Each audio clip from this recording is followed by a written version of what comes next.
Welcome. This is session 6 of How to Read the Bibles, and today we look at the Epistles. Next week, we're going to diverge. I was thinking about looking at the wisdom and poetry literature, in particular the Psalms, but also Proverbs. But instead, we're going to look at how do I, after doing the exegesis, after looking at what the passage says, how do I interpret it for today? So we're going to look at the hermeneutical principles of taking our exegesis and applying it. But this week, we're on the epistles. And the epistles are like all the other literature in the sense that context is important. The first century epistles are to particular people in particular places with particular problems. And it's important that we understand all of that. In fact, I would say that misunderstanding the context of the epistles is the source of much abuse of scriptures. And you just have to think of any passage that you know of that is controversial. Wives, submit to your husbands. Well, know the context of that. Know the understanding of marriage. Know the understanding of that day. Know how radical things, that whole context is, where people are submitting to one another. Husbands are submitting to their wives. Context is everything. Doesn't nature itself teach you that it's a shame for man to have long hair? That's 1 Corinthians. Well, no, nature doesn't teach me that. So understanding the context is key to understanding the passage. The letters themselves, as I mentioned, were to particular people, to particular places. So, for instance, you take Philemon and Romans and James. These were motivated by the authors, and the authors were motivated to write these because they wanted to convey something to the receivers. Romans, Paul hoped to visit Rome, and therefore was introducing himself and his understandings. Philemon, the return of a slave. James, a more general letter to a scattered Jewish community. The other epistles have all been addressed to answer certain questions that were posed or to address problems the recipients were having. The problem is we know the answers to the questions that have been asked, but we don't always know the questions. The letters are like listening in on one end of a phone conversation and assuming what the other person is saying.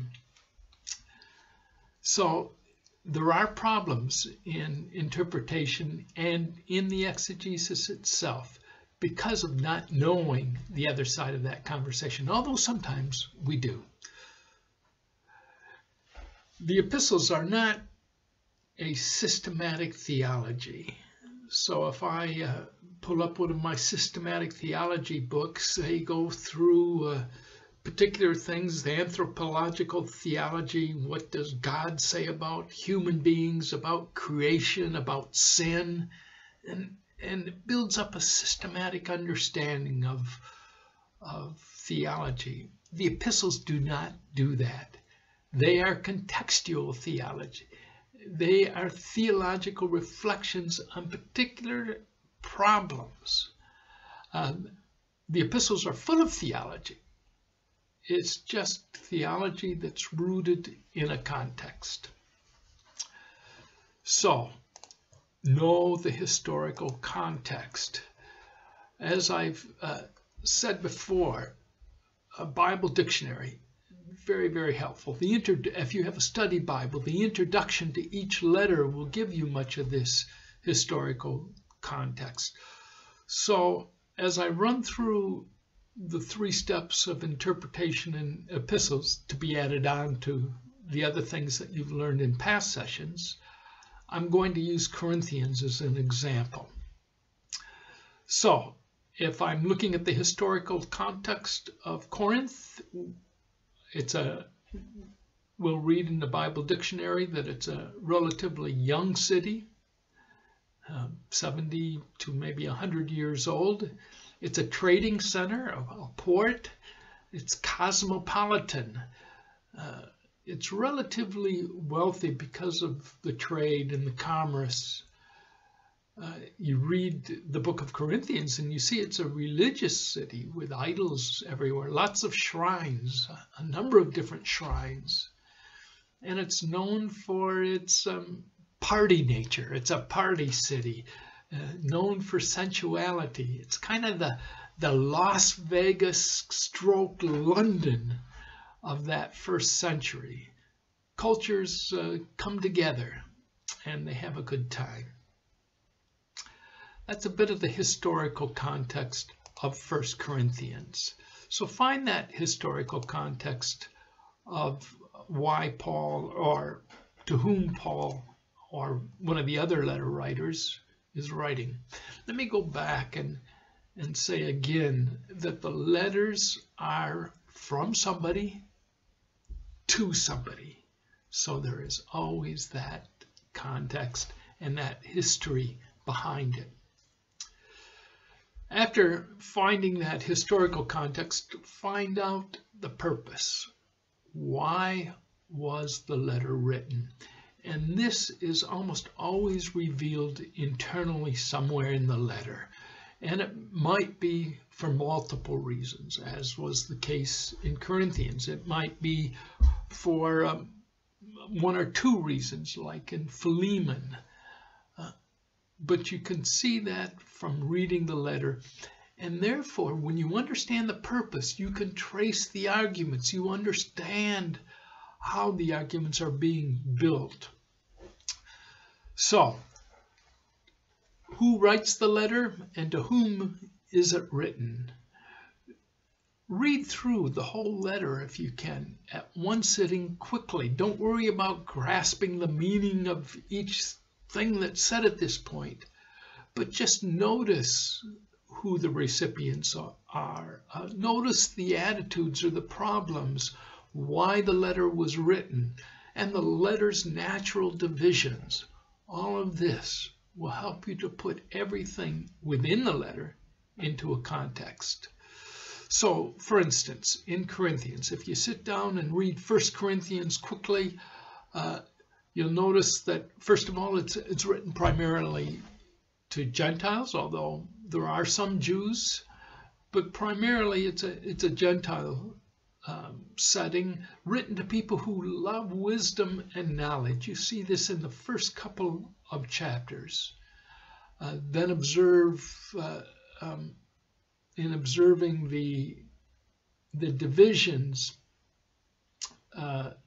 you'll notice that there is that in the first few chapters, the wisdom and knowledge, then they move from that to divisions within the body, divisions and problems, to a situation of incest, to a situation of lawsuits, to a situation of immorality.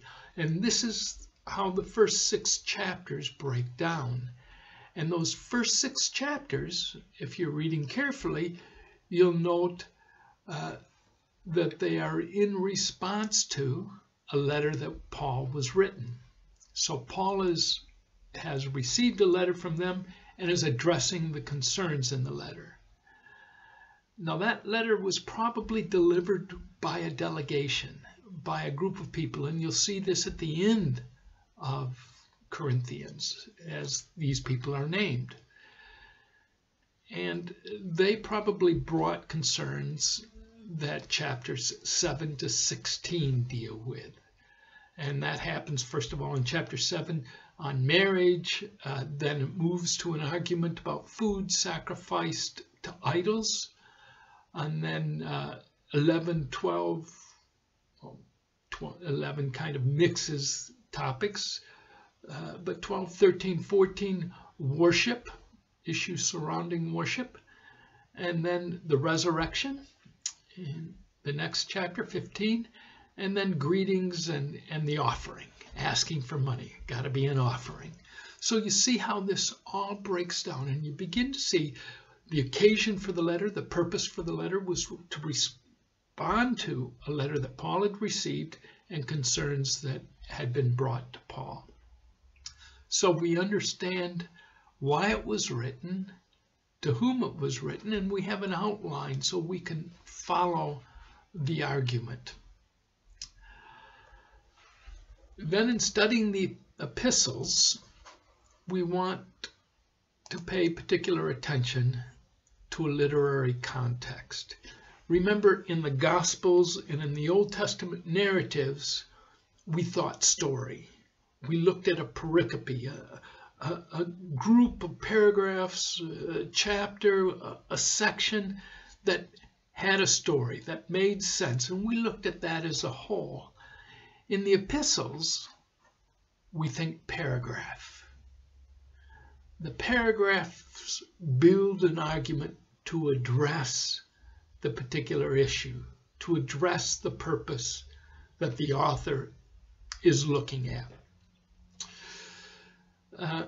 And in thinking paragraph, you ask two questions. You ask, what does this paragraph say and why?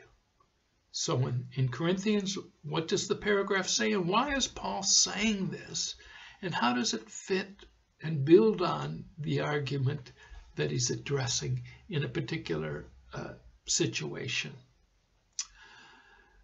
So, well, you'll practice this in a few minutes in your example.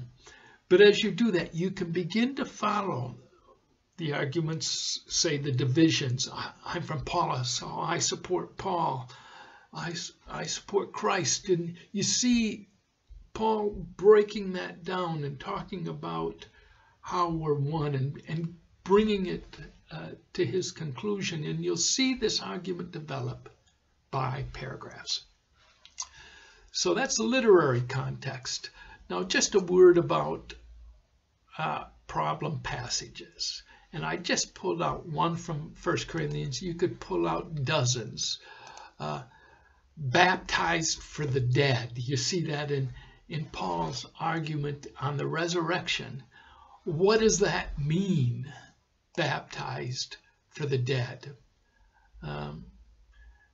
Or you could pick up 1 Corinthians 11:10, because of the angels. You know, what do they mean? We don't know. We don't know. What we do know is it's problematic, first of all, because the letter wasn't written to us in the first place. It's not our problems in our context that are being addressed directly. The original recipients knew. They knew what Paul was talking about and what it referred to. And then secondly, we know some people were being baptized for the dead. We don't know what that's about. It doesn't give us that in the context. But what we do know is that it fits into Paul's argument for the bodily resurrection. Well, they did this, so they believe in the importance of the body after death. Paul wasn't condemning or supporting this practice. He just notes that that's what they were doing. Commentaries can be helpful on problem passages, but frankly, a passage like this, for every commentary you look at, there will be a different solution.